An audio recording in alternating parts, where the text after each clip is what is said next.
মকর রাশির লোকজন যে দুঃখ কষ্টকে জীবনের অভিশাপ মনে করেন, এমনকি তার জীবনের সবচেয়ে বড় দুর্বলতা মনে করে এসেছেন, সেই দুঃখ যন্ত্রণাই তার জীবনের আসন্ন দিনগুলোতে সবচেয়ে বড় আশীর্বাদ হয়ে উঠতে পারে।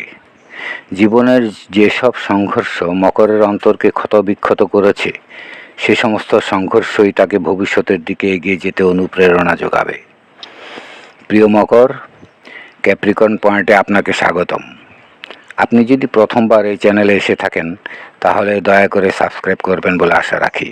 আর এরই মধ্যে যারা চ্যানেলটি সাবস্ক্রাইব করেছেন, তাদের প্রতি অসীম কৃতজ্ঞতা রইল। তো এবার আসি মকরের বিষয়ে। বলছিলাম যে যন্ত্রণাকে মকর নিজের জীবনে অভিশাপ মনে করে, আসলে মকর রাশির লোকজন তার জীবনে দুঃখ কষ্টের আনাগোড়া কম দেখেন না। তাই তাদের দুঃখ বেদনা খুব সাধারণ বা মামুলি নয়। কিন্তু মকরের মনে যতই কষ্ট থাকুক না কেন, তা কিছুতেই সে বাইরে দেখাতে চায় না। অন্তরের কষ্ট অন্তরে চেপে রেখেই সে হাসি মুখে দিন পার করে দেয়। সে ভালো করেই জানে যে তার জীবনে যত রকমের দুঃখ কষ্ট আসুক না কেন, তা থেকে সে কিছু না কিছু শিখতে পারে। জীবনে অর্জনের তালিকায় কিছু না কিছু যুক্ত হয়, যা তাকে নানা রকম অভিজ্ঞতায় সমৃদ্ধ করে। মকরের বাহ্যিক দিক যতটা কঠিন মনে হয়, ভেতরে ভেতরে কিন্তু সে খুবই কোমল মানসিকতার একজন মানুষ।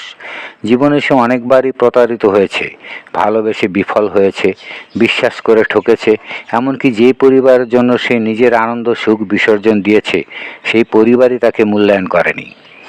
তার হাসি মুখ দেখলে কেউ বুঝতে পারবে না যে ভেতরে ভেতরে কতটা কষ্টের আগুনে সে পুড়ছে। মকর তার দুঃখ কখনো কাউকে দেখায় না, তাই সে একসময় খুবই কঠিন আর দৃঢ় প্রতিজ্ঞ হয়ে ওঠে। প্রতিটি ব্যর্থতা তাকে অভিজ্ঞতার দিক দিয়ে এভাবে সমৃদ্ধ করে। মকরের কারক শনি, তাই শনি তাকে কিছু দেওয়ার আগে তাই পরীক্ষা নেয়, নানাভাবে তাকে পরীক্ষা করে নেয়, যাতে সে প্রাপ্তিটুকু মকরের জন্য আনন্দের আর পরিতৃপ্তির বাতাবরণ তৈরি করে রাখে। তাই জীবনের একটি পর্যায়ে গিয়ে যখন পেছন ফিরে দেখে, তখন মকর বুঝতে পারে যে জীবনের প্রাপ্তিগুলো কোনো অংশেই কম নয়। ততদিনে জীবনের অনেকটা পথ পাড়ি দিয়ে ফেলেছে সে। মকরের জীবনে যে কোনো উন্নতি হঠাৎ করেই ঘটে না, আর যখন উন্নতিটুকু আসে তা দীর্ঘস্থায়ী হয়।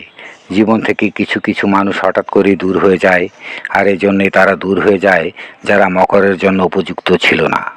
সৃষ্টিকর্তা মকরের জীবনে ভুল মানুষদের বেশি দিন রাখেন না। সে নৈসঙ্গ মকরকে একা করেছে, তাই তার জন্য একটি আশীর্বাদ হয়ে ওঠে। সে নিজেকে চিনতে শেখে, তাই দুঃখ কষ্ট মকরের জীবন অভিশাপ নয়, বরং একসময় আশীর্বাদ হয়ে ওঠে। মকরের মন যখন পরিচ্ছন্ন থাকে, তখনই সৃষ্টিকর্তা তার জন্য একটি পুরস্কারের ব্যবস্থা করে থাকেন। তবে মকরকে একটি দিক খুবই সতর্কতার সঙ্গে মনে রাখতে হবে যে পিতামাতার সঙ্গে দুর্ব্যবহার নয়, তাদের কখনোই অবহেলা অপমান করা নয়। ধন্যবাদ।